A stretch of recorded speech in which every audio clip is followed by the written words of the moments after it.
RTC కార్మికుల ఐక్యత RTC కార్మికుల ఐక్యత అమ్మాయి కార్మికుల ఐక్యత అమ్మాయి కార్మికుల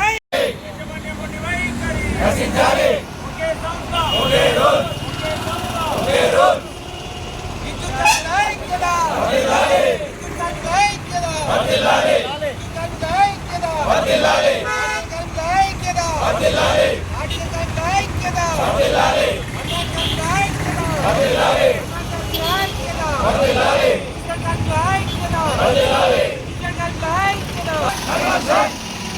conversion conversion conversion conversion conversion conversion conversion ఒకే సంస్థ ఒకే రూల్ ఒకే సంస్థ ఒకే రూల్ ఒకే సంస్థ ఒకే రూల్ ఒకే సంస్థ ఒకే రూల్ విద్యుత్ కార్మికుల వర్ధిల్లాలి యాజమాన్యముని వైఖరి రచించాలి యాజమాన్యముని వైఖరి రచించాలి యాజమాన్యముని వైఖరి రచించాలి రచించాలి వర్ధిల్లాలి వర్ధిల్లాలి అమలు చేయాలి అమలు చేయాలి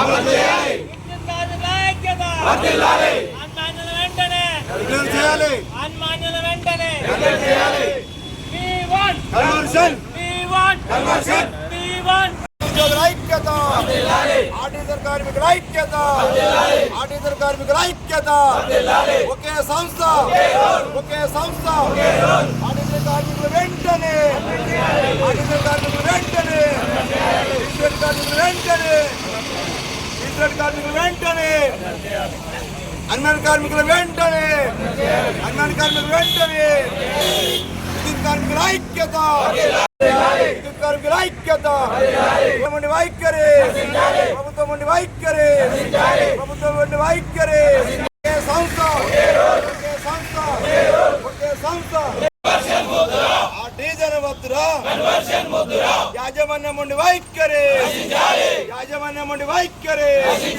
ప్రభుత్వం ఉండి వైఖరి ప్రభుత్వం ఉండి వైఖరి ఒకే సంస్థ ఒకే సంస్థ విద్యుత్ కార్మికుల ఐక్యత విద్యుత్ కార్మికుల ఐక్యత విద్యుత్ కార్మికుల ఐక్యత తెలంగాణ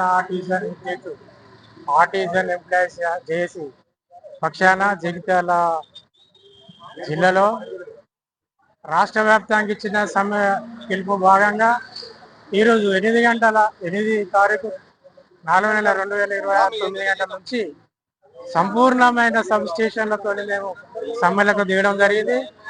మేము కోరే కోరికలు కొంచెం కోరికలు కాదు, దరిదాపుగా 20-25 సంవత్సరాల నుండి ఒక సంస్థల్లో పనిచేస్తున్నాము. డిప్లొమా వాళ్ళము, ఐటీఐ వాళ్ళము, వాచ్మెన్లము. ఎన్నో ప్రమాదాలకు గురైనా కూడా ఈ మధ్య కాలంలో సుమారుగా ఒక 150 మంది చనిపోయినా కానీ వాళ్ళ కుటుంబాలకు జీవనోపాధి లేకుండా పోతున్నది. మా కుటుంబాలు రోడ్డు మీద పడేసారు. గత ప్రభుత్వ కేసీఆర్ గారు 2017లో మమ్మల్ని ఆర్టిజన్గా బ్రిటిష్ కాలంలో నాటి అది ఒక రూల్ తీసుకొచ్చి 1946 రూల్స్ పెట్టి మమ్మల్ని ఇంప్లిమెంటేషన్ చేయడం జరిగింది. అది చేసి కూడా దరిదాపుగా 9 సంవత్సరాలు అవుతున్నది. ఈ 9 సంవత్సరాల కాల పరిధిలో కూడా ఇంతవరకు కూడా ఒక గ్రేడ్ చేంజ్ లేదు, ఒక ప్రమోషన్ లేదు, ఒక ఇంక్రిమెంట్లు అవి లేదు. ఏది కూడా రెగ్యులర్గా ఎంప్లాయీకి ఇచ్చే మాదిరిగా ఆ రూల్స్ వేరే ఉన్నది, మా ఆర్టిజన్కు సంబంధించిన రూల్స్ వేరే ఉన్నది. దానికి మాకు వ్యత్యాసం బాగున్నది. యజమాని కానీ ప్రభుత్వాన్ని కానీ వ్యతిరేకంగా పోరాటం లేదు. మా బ్రతుకులు రోడ్డు మీద పడుతున్నాయి. సగం మంది జీవితాలు కూడా రోడ్డున పడి చనిపోతున్నది. వారికి ఆర్థిక పరమైన కానీ ఏ రకమైన నష్టపరిహారం లేదు. నలుగురు చేసే డ్యూటీలల్లో 33 కేవలం అయితే ఒక్కొక్క కాడ ఒక్కరు ఇద్దరు చేస్తున్నారు. అన్మ్యాన్లకు సరైన నెల మొత్తం లేదు, పీసీ రేట్ కార్మికులకు లేదు. జీవో నంబరు 11 ప్రకారం పీసీ రేట్ వాళ్ళకు కల్పించాలి. జీవో ప్రకారం వేతనాలు. అన్మ్యాన్ వాళ్ళకు నెల మొత్తం కూడా 30 డేస్ పని కల్పించాలని ప్రభుత్వాన్ని కానీ యజమాని కానీ మేము ధిక్కరించడం లేదు. మా బాధలు అర్థం చేసుకొని ఇకనైనా చర్చలకు పిలవండి. టీవీ చేసి చర్చలు జరపాలని మేము కోరుకున్నాం.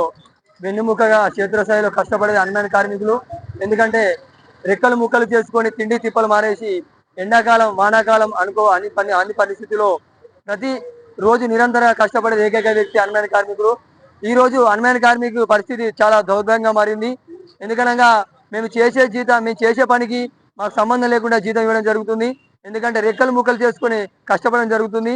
ఒక్కొక్కరు కంటికి తెరని కరెంటుతోని కొట్టడం జరుగుతుంది. మాంసం ముద్ద లెక్క చనిపోవడం జరుగుతుంది. వాళ్ళ కుటుంబాలను కూడా ఆదుకోలేని పరిస్థితి ఉన్నది. ఈ రోజు కనీసం మమ్మల్ని సంస్థలో విలీనం చేసుకొని మాకు రావాల్సిన బెనిఫిట్స్ ఇవ్వాలని కోరుతున్నాము. అలాగే ఈరోజు యాజమాన్యం కానీ ప్రభుత్వం కానీ చర్చలకు పిలిచి మా కార్మికుల కళ్ళల్లో మా కుటుంబాల్లో ఆనందం నింపాలని కోరుకుంటున్నాం. ఈరోజు జగిత్యాల జిల్లాలోని 2 డివిజన్ పరిధిలో నిరవాధిక సమ్మెలో వెళుతున్నాము. మేము తెలంగాణ విద్యుత్ ఆర్టిజన్ ఎంప్లాయీస్ జేఏసీ రాష్ట్ర పిలుపు మేరలో భాగంగా ఈరోజు నిరవాధిక సమ్మె అంటే విధులు బహిష్కరించి సమ్మెకు నిధులు బహిష్కరించి ఈరోజు డివిజన్ ఆఫీస్ ముంగట కూర్చొని నిరసన కార్యక్రమం తెలియజేస్తున్నాము. మేము మా డిమాండ్లను ప్రభుత్వానికి కానీ యాజమాన్యానికి కానీ ఇవరకు చాలా సార్లు విన్నవించుకున్నాము. నిన్న 7వ తారీఖు 4వ నెల 2024 నాడు వరంగల్లో మహాధర్నా కార్యక్రమం చేపట్టినాము. ఆ మహాధర్నా కార్యక్రమం అనంతరం యాజమాన్యం కానీ ప్రభుత్వం కానీ చర్చలకు పిలిచలేదు. దాని కారణంగానే ఈరోజు మేము నిరవాధిక సమ్మెలోకి వెళ్ళినాము. తెలంగాణ రాష్ట్రంలోని 25,000 కార్మికులతో ఈరోజు నిరవాధిక సమ్మె నిర్వహిస్తున్నాము. మా డిమాండ్లపై వెంటనే యాజమాన్యం కానీ ప్రభుత్వం కానీ వెంటనే పరిష్కరించి మాకు తగిన న్యాయం చేయాలని వేడుకుంటున్నాము. ధన్యవాదాలు.